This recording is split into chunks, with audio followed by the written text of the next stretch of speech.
I think the most interesting thing is I've been in cybersecurity for 25 years, and that what warms me the most is that everybody in this room has a common mission, right? We have a common mission.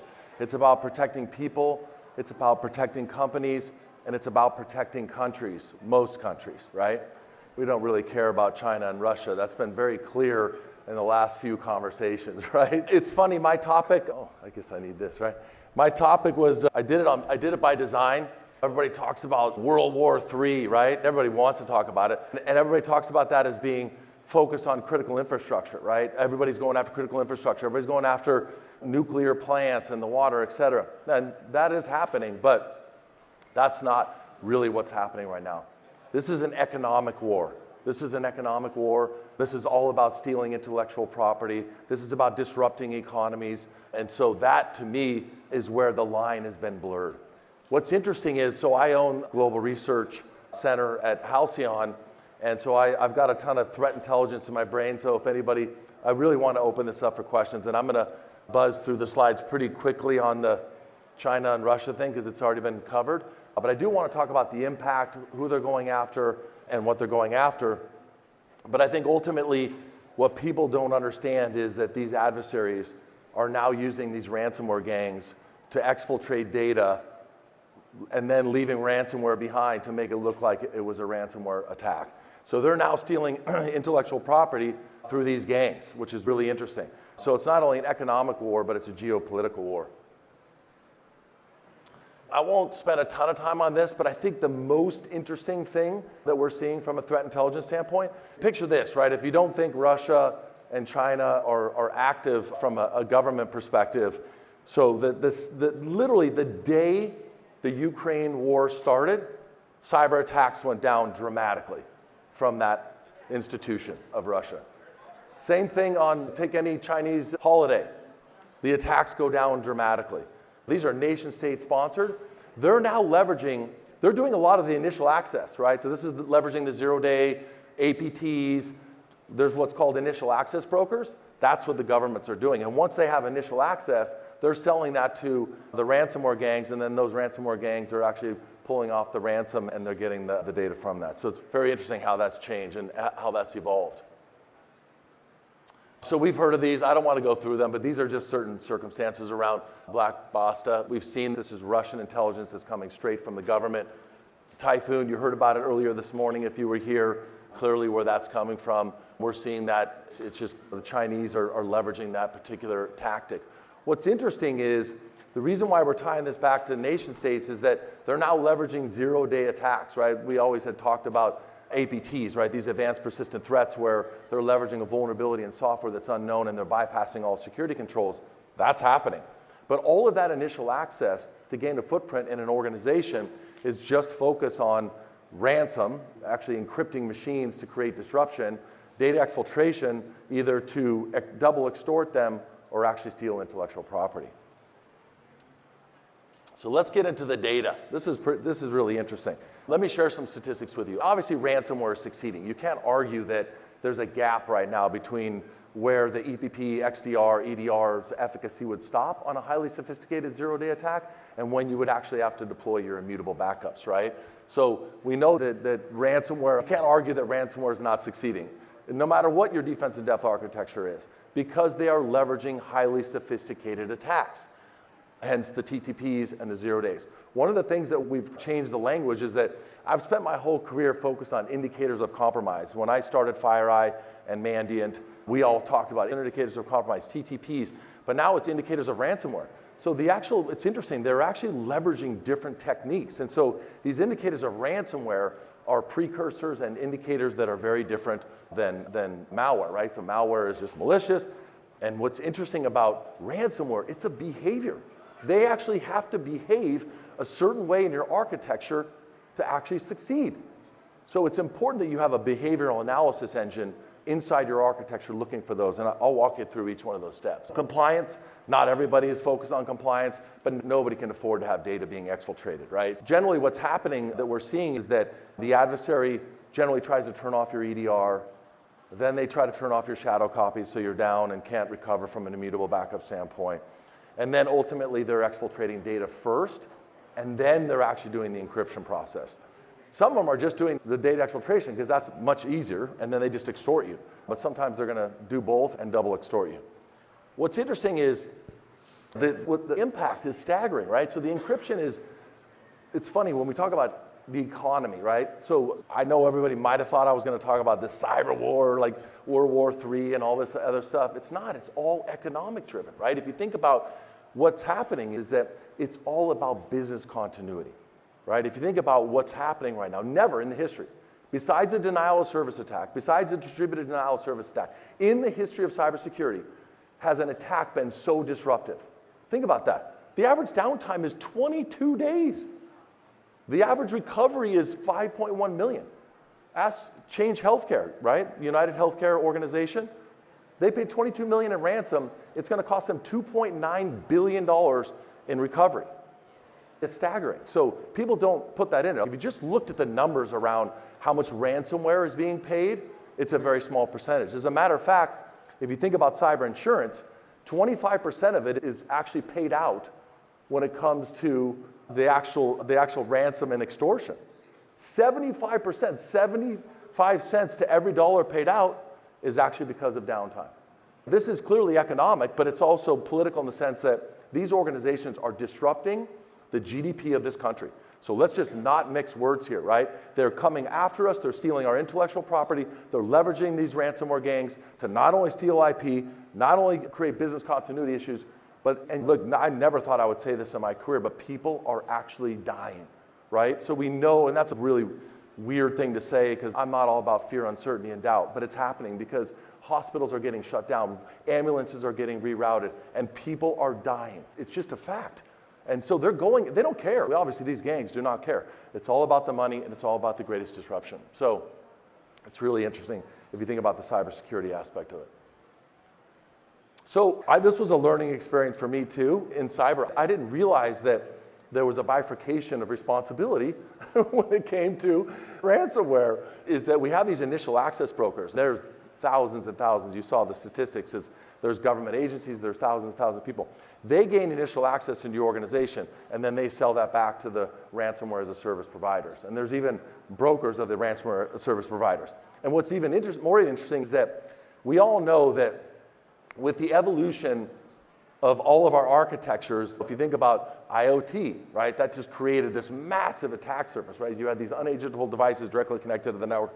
Wow. Almost 50% of devices are unagentable. That's interesting. The cloud, Wiz. I was a strategic advisor. I helped start Wiz because as you heard, I was on the board of Adalom, and Asaf and I started that. And you think about what the value of that company, right, to protect the cloud. What's happening, obviously the open internet is, we need it, but unfortunately it creates the largest attack surface on earth.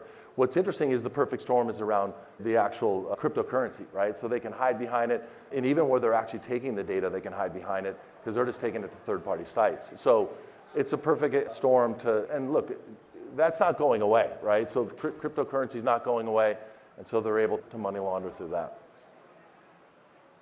So this is an amazing stat. If you don't think it's economic, if you don't think it's GDP, then we've missed it, right? So the attacks are up. What's interesting is that the average payment has gone up, but the attacks, so they're being more calculated. So over the last 2 years, $2 billion. This is only known, right? As not everybody discloses everything. I'm giving you what is known. We lost $2 billion in payouts. Just ransomware, if you think about just the payouts alone. But $11.2 billion in downtime was paid out through cyber insurance. And that is only what has been categorized and known. So the numbers are staggering. So you heard about the magic quadrant? Well, we have our own magic quadrant, but we call it the malicious quartile. So our MQ basically focuses on the victim size, just basically how a normal MQ is. Like, we want to know who's the most successful threat actors out there. We are always, so we've actually tracked at Halcyon and our threat intelligence organization, we track all 180 adversaries, and we reverse engineer their TTPs. We reverse engineer their indicators, and we actually categorize them as the most successful, described as the size, who's getting the payments, et cetera. So it's just interesting, and I highly recommend leveraging that group. We actually publish this every month. Very good for you as a tool internally if you're looking for budget, et cetera, because this is real. So we also take them all the way down to the nth degree. We actually, like I said, we actually track every single ransomware provider and adversary out there, and we categorize them based on size, payments, et cetera. It's pretty cool. Just in March, I think it's interesting who they're targeting. So you can see manufacturing and healthcare are the number 2. There's a reason why. It's all about business continuity and it's all about patient continuity. They know that manufacturers can't afford to be down. They're going to pay the ransom.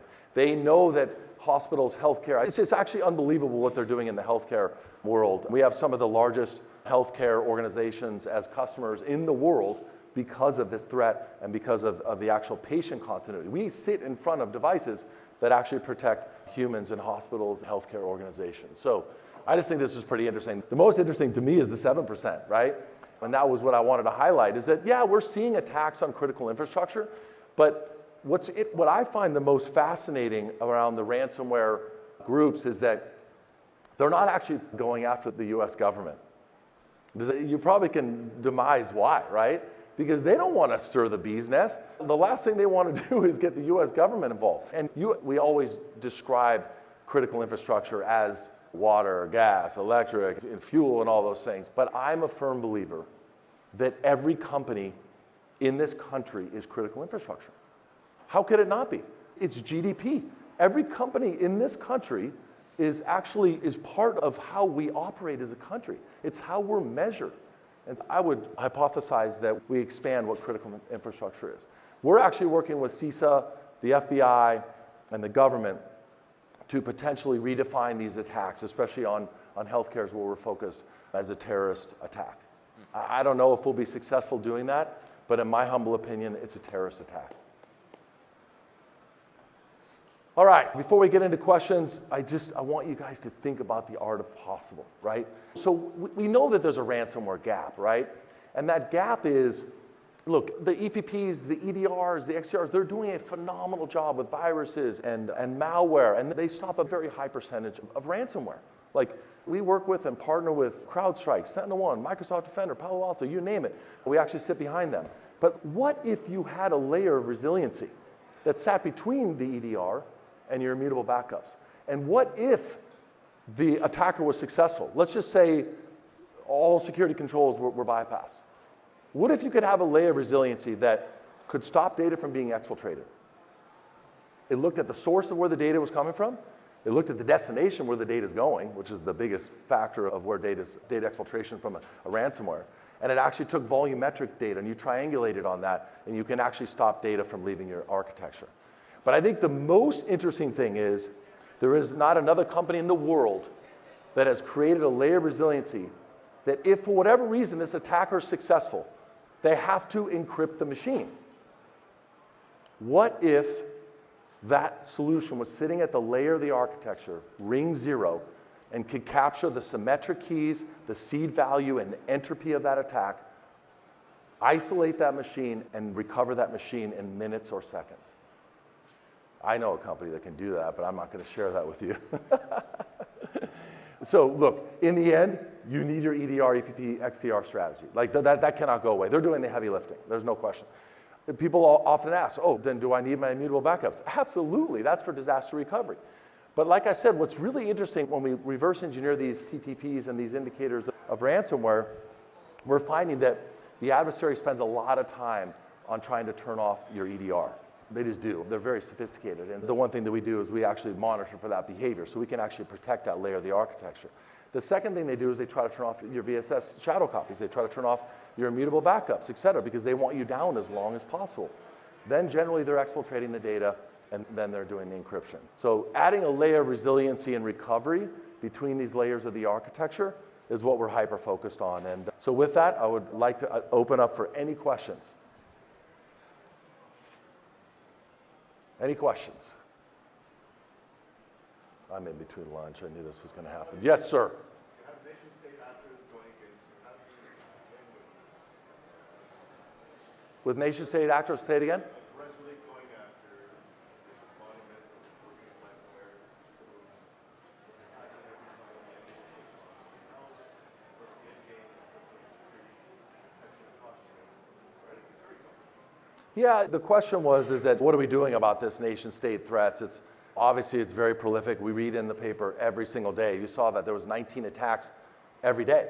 And there's even, if you're attacked and you pay ransom, there's like a 76% chance that they're going to attack you again because they know you pay. So it really comes down to all of this. The speeches were incredible this morning. It's a defense in depth architecture, right?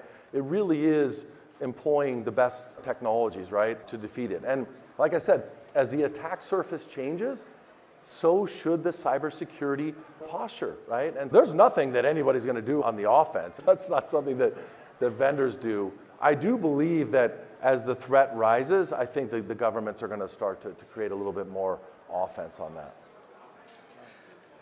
Yes? Yeah, a question about that. It's like earlier this year, if you remember, with the whole Ukraine and Russia going into peace talks, that the US government was letting Russian hackers not necessarily attack, but stand down. They told Cyber Command to stand down. What do you think that kind of sets a message for either other companies or even other nation states when, us, that we're the leader, the United States, we're doing things like that? Yeah, that was interesting. I didn't feel like that was the right thing to do for obvious reasons.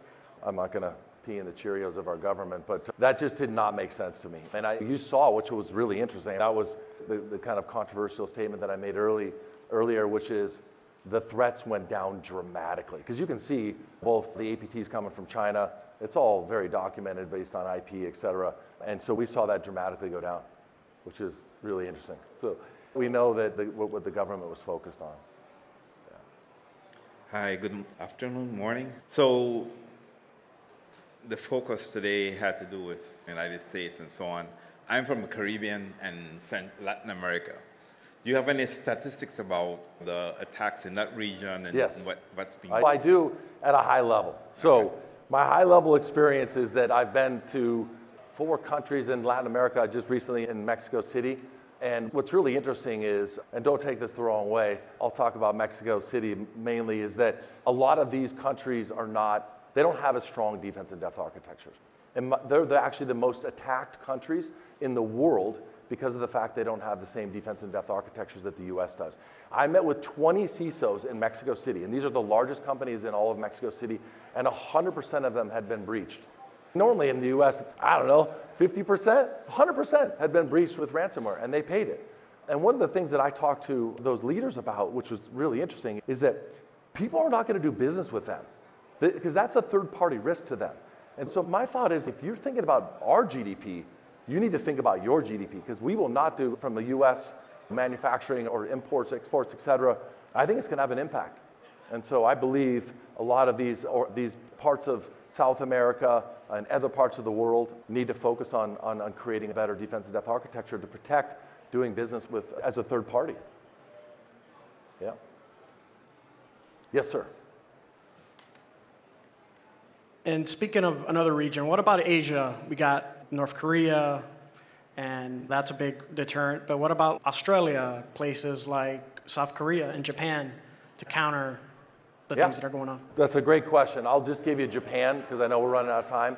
So we're entering Japan right now, and we did a huge analysis on the threat, right? Because you obviously, then they sit in the DMZ. I call it the DMZ. They're sitting between North Korea and China. So because they produce so much on the manufacturing side and intellectual property standpoint, they're one of the most attacked countries with ransomware in the world. I don't have enough analysis, obviously in Australia, but all APJ. So this is it's a global epidemic. I wanted to focus today on US companies because that's who we are. But so we did a massive analysis and that's where we found a lot of them using ransomware to steal IP. This data exfiltration, leaving the ransomware behind. If you look at a lot of when they get called out, it says, oh no, that was a ransomware gang. Yeah, sure it was, right? It was an APT leveraged from China, and we know exactly how it happened. So yeah, it doesn't matter what country we're talking about. We've worked with Israel and all of the Middle East, Africa. You'd argue because of Saudi as well, because of all the oil assets. They're getting hit very hard right now with ransomware. So nobody can afford to be down. I think the most important thing is that you contemplate adding a layer of resiliency between your current EDR and your immutable backups, hyper-focused on if there's an earthquake, how can I recover? Because you guys know the board of directors isn't asking, can we stop ransomware? They're asking, can we recover from ransomware? Because ultimately, that's the greatest cost of this threat. With that, thank you very much. I greatly appreciate it.